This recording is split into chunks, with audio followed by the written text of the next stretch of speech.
이 장면 꽤 익숙한 장면이시죠? 용인 세브란스 병원에 새로 입사를 하신 분들이면 원목실에 방문해서 짧게는 1, 20분, 길게는 3, 40분씩 종교 면담이라는 것을 진행합니다. 종교 면담 때 무슨 이야기를 나눌까요? 개인이 가지고 있는 종교적 신념에 대해 파악한다. 종교에 대한 학문적 토론과 의견을 주고받는다. 아직 교회 다니지 않는 직원을 전도한다.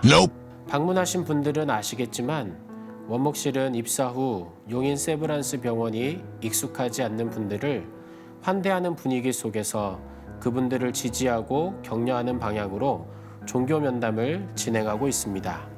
하지만 꼭 빠뜨리지 않는 통과 의례가 있는데 대부분 빈칸으로 비워둔 채 오시는 이 칸에 세브란스의 기독교 정신에 동참하겠습니다 라는 문장을 적게 합니다.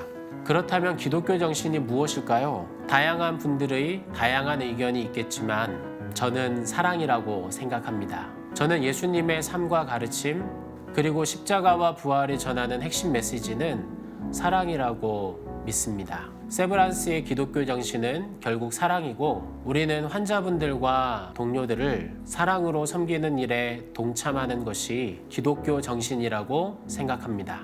세브란스의 미션에도 그 사랑이 잘 표현되어 있습니다. 하나님의 사랑으로 인류를 질병으로부터 자유롭게 한다.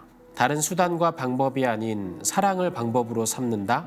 사랑의 중요성에 대해 공감하시는 분들도 계실 테지만 요즘같이 물질과 경쟁을 중요하게 여기는 시대에선 참으로 순진한 방법이라 손을 절레절레 흔드시는 분들도 계실 것 같은데요. 사랑의 가치에 대해 부정적으로 생각하거나 관심이 없는 분들에게 잠시 들려드리고 싶은 이야기가 있습니다. 저는 3년간 교도소에 있었습니다. 재소자로 있었다는 것은 아니니 오해하지 말아주시고요. 교도소 교회를 3년간 섬길 기회가 있었습니다. 그곳에서 정말 다양한 죄명을 가진 형제들을 만나게 되었는데요. 어느 시기에 너무도 똑같은 배경을 지닌 두 형제들을 동시에 만날 기회가 있었습니다. 두 형제 모두 어머니를 살해한 존속 살해 혐의로 10여 년 이상의 징역형을 받고 수감되어 있던 형제들이었습니다. 두 형제 모두 폭력적인 아버지로 인해 힘겨운 성장 과정을 거쳤고 집안이 매우 가난했었고 학창시절 온라인 게임에 빠져 학교 생활을 제대로 하지 못했고 친구들로부터 심한 따돌림의 피해자이기도 했습니다. 당연히 군대에 적응하기 힘들어했고 첫 휴가에 나와 복귀하라는 어머니의 잔소리에 우발적인 감정 폭발로 어머니에게 폭력을 사용하다 살해한 상황도 너무 똑같았습니다. 교도소에 입소한 후 국선 변호인의 의례적인 방문을 제외하곤 단 한 사람도 면회 오지 않았다는 점도 똑같았습니다. 한 가지 달랐던 점이 있었네요. 한 형제는 옆에 앉아있기만 해도 서늘한 느낌이 들 정도로 분위기가 날카롭고 매서웠던 반면 다른 한 형제는 숨만 쉬고 있었을 뿐이지 삶에 어떤 의욕도 보이지 않는 마치 시체 같은 분위기를 느낄 수 있었습니다. 두 형제 모두 사람 만나기를 극도로 싫어했고 독방을 사용하면서 외부와 어떤 교류도 차단한 채 의욕 없이 하루하루를 보내고 있었습니다. 보통 한 번쯤은 교도소 내에 있는 교회든 성당이든 법당이든 방문하기 마련인데 두 형제를 독방 이외에 만나는 일은 거의 없었습니다. 인생 대부분을 존재감 없이 살았던 형제들은 교도소에 들어와서도 투명인간처럼 지냈습니다. 가끔 방문해서 여기에만 콕 박혀있지 말고 교회 한번 나와보라고 권면하기도 했지만 어떤 대답도 들을 수 없었습니다. 그러던 어느 날 두 형제 중 한 형제가 주일 예배에 참석한 것이었습니다. 표정도 달라 있었고 주위에 있는 동료들과 대화하는 모습도 처음 볼 수 있었습니다. 그 뒤에도 교회에 자주 나와 예배를 드렸고 나중에는 세례를 받고 싶다는 의향도 전달해 왔습니다. 그리고 세례식 때 보여주었던 그 형제의 눈물, 아니 대성통곡하는 모습은 지금도 선명합니다. 다른 교도소로 이송하기 전 마지막 작별 인사를 할 때 그 형제의 얼굴은 처음과 너무도 달라져 있었습니다. 다른 한 형제는 다른 교도소로 이송 가기 전까지 처음 모습 그대로였습니다. 여전히 삶에 의욕이 없었고 거의 하루 종일 방 안에서만 누워 있었고 대화할 때 입을 떼고 말하는 것을 듣기 위해선 꽤 오랜 시간의 정적을 기다려야 했습니다. 두 형제는 처음엔 너무 비슷했는데 나중에는 너무도 차이가 났습니다. 어디에서 온 차이였을까? 달라진 형제를 세례 교육할 때 면회실 근무자가 들려준 이야기를 통해서 그 의문이 해소되었습니다. 면회실 근무자 분께서 전해준 이야기는 이러했습니다. 어느 날 그 형제의 아버지가 면회를 왔습니다. 근무자는 외부 면회가 단 한 차례도 없었던 형제였기에 주의 깊게 면회실을 지켜보았다고 합니다. 여러 이야기를 나누던 도중 갑자기 아버지가 무릎을 꿇고 울기 시작했습니다. 아들에게 내가 너를 이렇게 방치해 두었다며 면회 시간이 끝나기 전까지 거듭 사죄의 말을 전했다고 합니다. 그 형제는 아무 말 없이 담담하게 그 모습을 지켜보고 있다가 면회 시간이 종료되어 독방으로 복귀했습니다. 그때부터 그 형제의 생활 태도가 조금씩 달라지기 시작했습니다. 물론 그 이후 아버지는 그 형제를 자주 찾아왔습니다.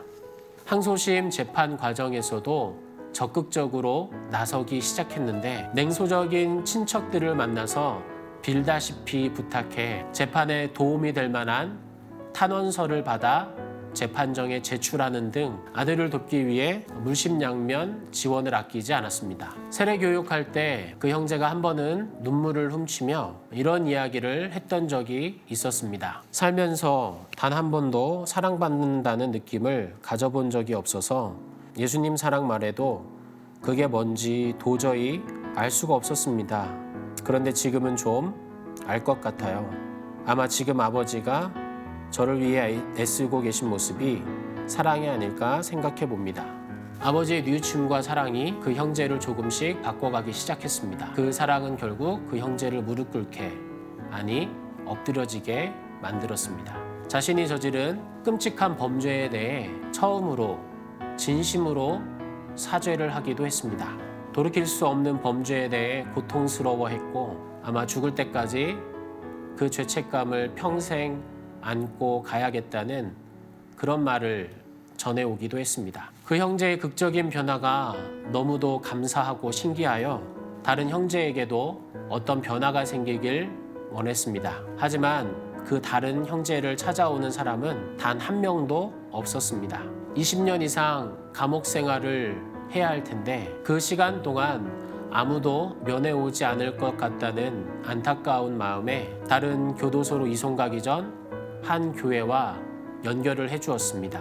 하지만 변화는 없었습니다. 제 경험 외에도 사랑의 가치가 세상을 밝히는 사례는 얼마든지 있습니다. 다만 우리가 그 가치에 주목하지 않고 다른 가치들을 절대화하기 때문에 그런 사례를 접할 기회가 없었을 뿐입니다.